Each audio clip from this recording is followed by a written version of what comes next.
Hello and welcome. I am Jacob from Fight Around Game Shop, and it's preview season for Attack on Titan Origins of Power.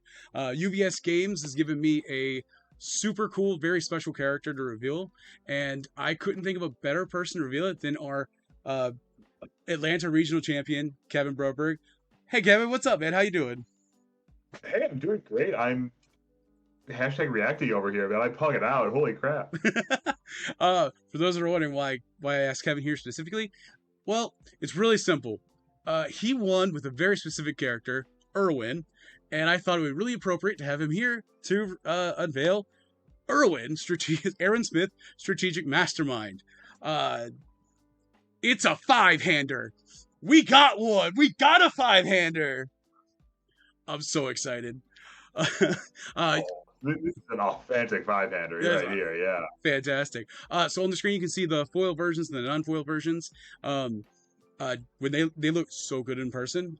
But let's go ahead and talk about the character himself. He's a five hand size, 34 health character with the air and death symbol, a real five hander. With the ability of enhance once per turn, build the top or bottom card of your deck face down. This attack gets +3 or -3 speed. And he also has the response of after a foundation is destroyed, look at the top two cards of your deck. You would put one of them on the bottom of your deck.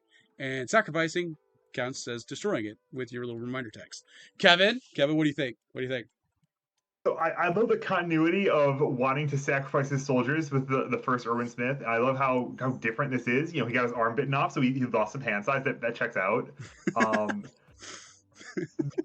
it's like build the bottom card of your deck is such a strong opener of like, why the heck do I know what's going on at the bottom of my deck? And then I'm still my brain's still aware with the consequences of that responsibility. That's crazy.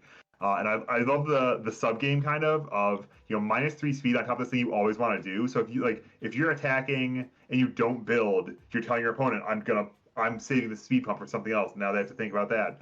On defense, you have to kind of time when you use it. You don't want to just press the button right away, unless maybe you do. You don't really care that much.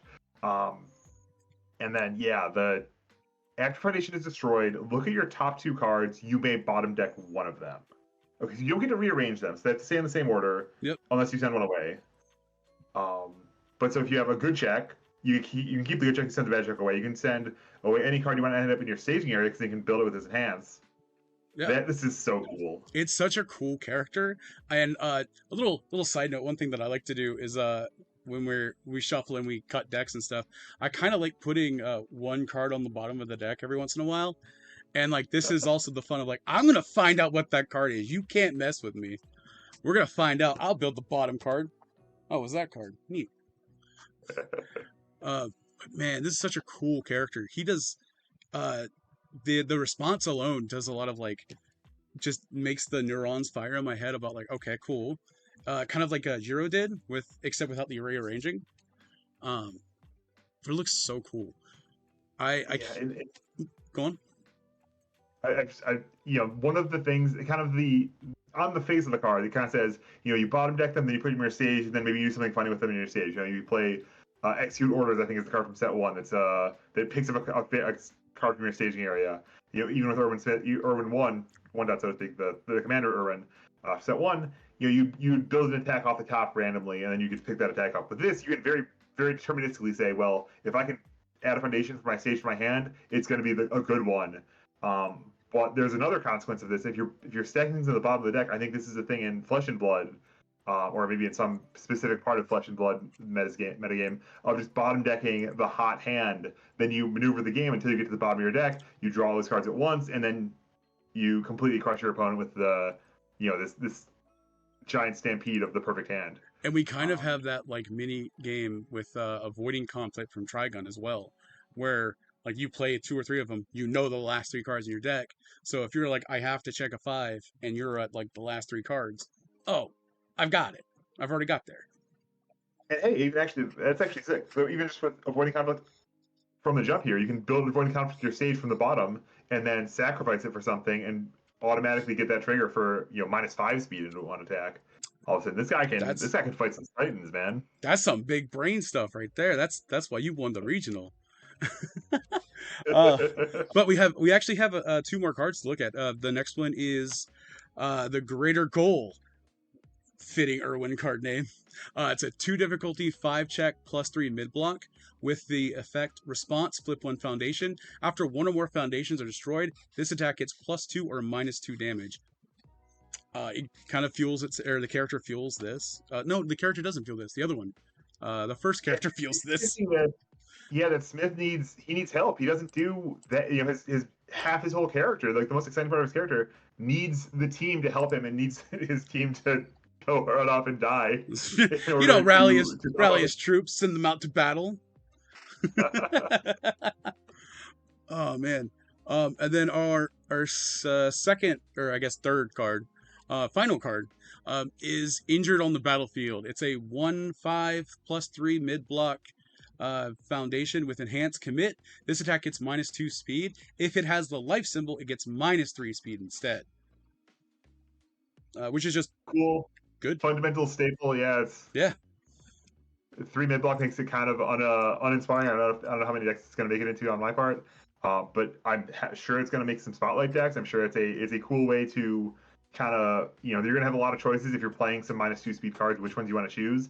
And there'll be some spots if there's a lot of life decks, you're worried about running on the meta. This will be a good one.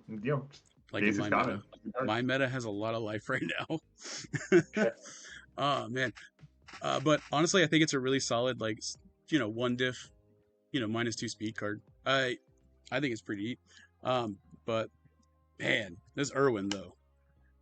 This character this Irwin. So cool. Oh man. He's so cool. So cool. All right. Well, wow. We could gush about this for a bit, but this one's kind of a short one because it's more of just a reveal video. So that's gonna do us for the for the reveal preview video. Once again, Kevin, thank you again for joining me previewing this card. Congratulations on the win in Atlanta. Yeah, thank you. It's been great. Thanks for having me. Yeah, I love popping off for reviews. And thank you to UPS for allowing us to preview this super sick 5-hander, because 5-handers are back. Let's go. And yeah, how you like Historia, man? I haven't read Historia yet. Don't hate me. Oh, it's fine. It's fine. She's something. I'm gonna read her after we get off. But yeah. Don't forget, pre-release is just around the corner. Attend an event near you by searching on the UGN or clicking the link in the description of this YouTube video. There's a list of all of the events happening for the whole pre-release weekend. Thank you again, UVS, for allowing us to do this, and you guys take care. Bye. Yeah, serve your goal, guys.